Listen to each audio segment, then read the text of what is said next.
A letter written by young Princess Diana has sold at auction for more than $27,000. After decades of silence, a letter from Princess Diana, hidden away for years, has finally come to light. And it's unlike anything the royal family ever wanted the world to see. Because in those pages, alongside raw confessions and heartbreaking truths, was something no one expected: Diana's thoughts about her son, Prince William. What she feared for him, what she hoped for him, and what she believed the crown might one day steal from him. For as long as we've known the name Princess Diana, there has been a deep curiosity about what she really thought behind closed palace doors. The public saw the glamour, the charity work, the royal wave. But now, in a surprising twist, we're seeing something raw and personal. Her unfiltered words in her own handwriting addressed not just to a confidant, but to the Queen herself. This all started in July of 2024 when a small respected auction house called Sorters announced something that made royal watchers do a double take. They were putting up for sale over a dozen personal letters written by Diana. Not the usual stiff royal statements. These were letters full of feeling, humor, honesty, and heart. And the person on the other end? Violet Kisson, the Spencer family's longtime housekeeper. Someone who had been a part of Diana's life since her earliest days at Park House. Violet wasn't just staff, she was family. Their relationship stretched far beyond the fancy estates and titles. Violet had seen Diana grow up, fall in love, marry a prince, and become a mother under a crushing spotlight. And now, her box of old papers had become a time capsule. These letters revealed a Diana we rarely got to see. Someone juggling royal duties with human struggles. Someone who laughed, cried, and tried desperately to hold it all together. One letter, dated just weeks before her 1981 wedding, stood out. "Everybody's racing around here fixing up last-minute stuff, but the bride's keeping her cool," Diana joked. It's the kind of thing any stressed-out bride might say. But coming from the soon-to-be Princess of Wales, with the weight of a global spotlight on her, it hits differently. She wasn't swept up in the glitz. She was grounded, real. But the biggest shock came not from the auction listing, but for something that turned up by accident. While sorting through Violet's personal things, tucked away in an old book was a letter no one knew existed. And this one wasn't meant for Violet. It was addressed to Queen Elizabeth II.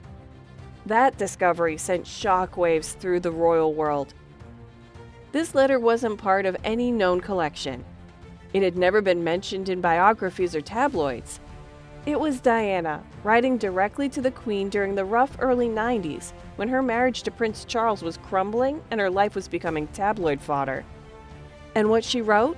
It wasn't angry, it wasn't petty. It was heartbreakingly honest. She wrote about how isolated she felt inside the royal family, how she struggled with the institution's coldness, and how badly she wanted the monarchy to evolve. "Our family's got to change with the times," she wrote. "Be more open and caring so we can keep doing good and matter to people." No filters, no PR spin. Just Diana trying in her own words to bridge the gap between an ancient institution and a changing world. Royal historians were floored. For years, people speculated that Diana had tried to talk to the Queen about her unhappiness, but this was the first real proof. And it wasn't the bitter, drama-filled version the media often portrayed. It was layered, respectful, painfully real. Dr. Andrew Morton, the man behind that explosive biography of Diana in the 90s, called it a missing puzzle piece. Veteran royal journalist Simon Perry went further, saying it showed that Diana believed in empathy. Yes, even in a system built on centuries of hierarchy. She wasn't trying to burn it all down. She was trying to make it better. Of course, once the letter's contents were revealed, a firestorm erupted. Some people said it was too personal, that releasing it was a betrayal. Others argued the opposite, that Diana always wanted her story to be heard, especially if it helped shine a light on how things needed to change. In the end, the auction house decided to go ahead with the sale. Their reasoning? This wasn't just a private letter, it was history. Part of, she would never do this to us, but also part of, maybe this is all part of a plan.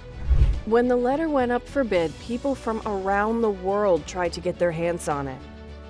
The final sale price? $118,000. But here's the beautiful twist.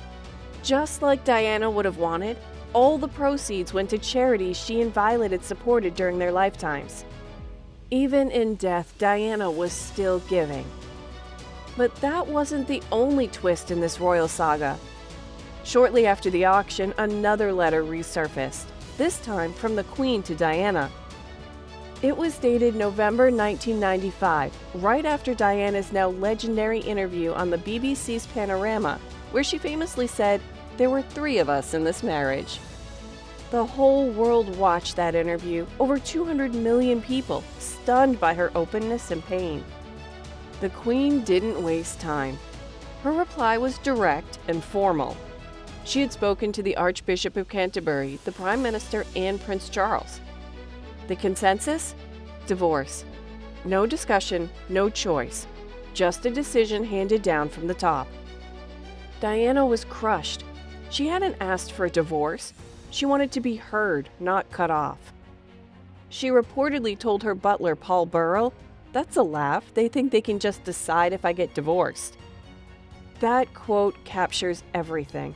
Her defiance, her hurt, and the deep feeling that she had never been truly accepted, just tolerated. By August 1996, the divorce was finalized. The fairy tale that started with a carriage and a kiss on the balcony ended in cold paperwork. Diana kept her home at Kensington Palace, but she lost something that cut deeper: her title, her Royal Highness. Technically, the Queen was open to letting her keep it for the sake of the boys. But Charles? He pushed back. So the title was stripped, and with it came a harsh reality. From then on, Diana would have to curtsy to her ex-husband, her in-laws, even her own sons. One of the most heartbreaking details came from that moment. A young Prince William, just 14 at the time, told his mother, "Don't worry, Mummy, I'll give it back to you one day when I'm king." That line, that one sentence, captures so much love, pain, and the deep bond between mother and son. Still, Diana wasn't broken. Her spirit, if anything, shone even brighter after the divorce. She dedicated her time to causes no one else wanted to touch: landmines, AIDS, homelessness. She shook hands with the sick, hugged the grieving, and reminded the world that kindness wasn't just a buzzword, it was action. And now these letters, found in dusty drawers and old books, are reminding the world once again who Diana really was. They form a mosaic of her life, not the headlines, not the scandals, but the real her. A mother, a woman. Someone who stood up again and again, even when everything around her told her to sit down and be quiet. Her voice echoes through these pages.